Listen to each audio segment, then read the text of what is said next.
Hello everyone! Welcome back muli dito sa ating YouTube channel. Naway nasa mabuti kayong kalagayan kasama ang inyong mga mahal sa buhay. At para sa mga subscribers natin na nasa ibayong dagat, nasa abroad, nagsusumikap dahil gustong may mabago ang kanilang buhay at buhay ng kanilang pamilya, dasal ko lagi ang inyong kaligtasan. Another exciting topic naman na pag-uusapan natin sa content natin ngayon, i-share ko sa inyo ang mga feng shui tips para sa Year of the Wood Dragon 2024. Tama po, ngayong 2024, ito ang taon ng Wood Dragon. Kung bago ka pa lang dito sa YouTube channel na ito, huwag kalimutan mag-subscribe at i-click na rin yung notification bell para lagi kang mauna sa mga kaabang-abang na vlogs at live na gagawin natin dito sa channel na ito.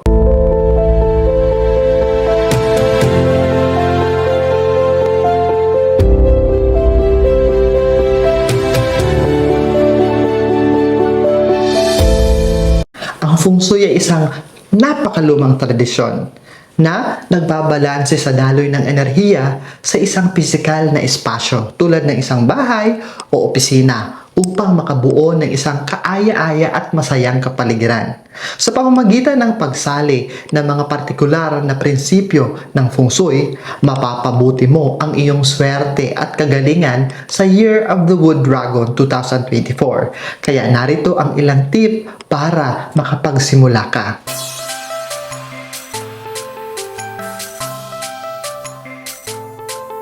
Una, maglinis ng kalat. Ang kalat ay maaaring makaambala at makagambala sa daloy ng enerhiya at makagawa ng mga matamlay na lugar. Magsimula sa pamamagitan ng pag-decluttering sa iyong living space at pag-alis ng anumang hindi kailangan ng mga bagay. Magdisenyo ka ng mas maraming space para sa positibong enerhiya na makadaloy o makaikot sa iyong tahanan o opisina.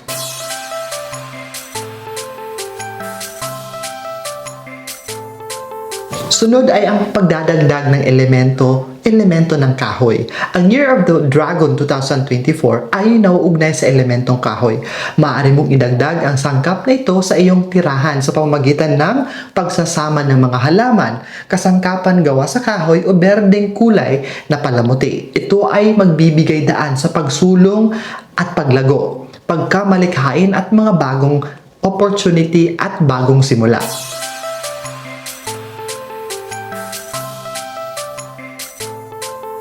Ipakita ang mga simbolo ng dragon. Ang dragon ang nangingibabaw na sign ng hayop sa 2024. Ang pagpapakita ng mga simbolo ng dragon tulad ng mga estatwa o mga paintings ay makatulong upang matamis ang swerte at kapalaran na papasok sa iyong buhay at bahay.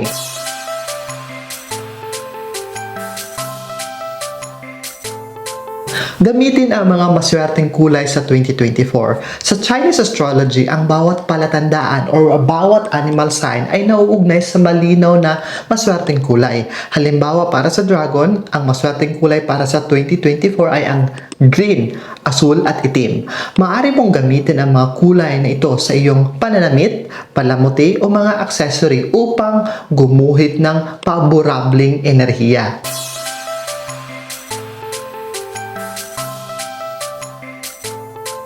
Iwasan ang mga malas na direksyon.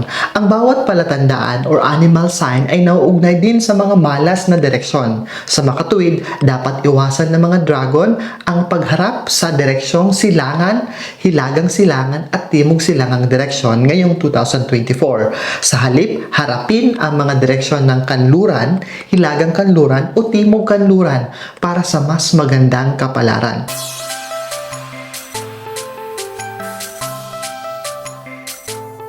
I-activate ang mga masiswerteng sektor. Bawat taon may mga mapalad na sektor sa iyong living space na maaaring magpabuti or mapabuti nito ang paborableng daloy ng enerhiya. Sa 2024, ang timog at timog silangang sektor ang tinuturing na maswerte. Maaari mong i-activate ang mga sektor na ito sa pamamagitan ng pagdaragdag ng mga halaman, kristal o iba pang mga dekorasyon. At yan ang Feng Shui tip natin para sa Year of the Wood Dragon 2024. Naway mapaghandaan niyo ito ng mas maaga ngayon. Paalala lamang na ang lahat ng mga nabanggit dito ay pawang gabay lamang. Wala namang mawawala kung magsisilbi silang gabay at karagdagang proteksyon. Basta't samahan natin ang dasal, mabuting gawa at sariling sikap. Mas lalo tayong uulanin ng swerte. Higit sa lahat, para maging matiwasay, ligtas at punong-puno ng grasya ang buhay, importante ang pagkakaroon ng positibong isipan, positibong pananaw at positibong disposisyon sa buhay. Muli maraming salamat sa inyong patuloy na pagtitiwala at patuloy na pagmamahal.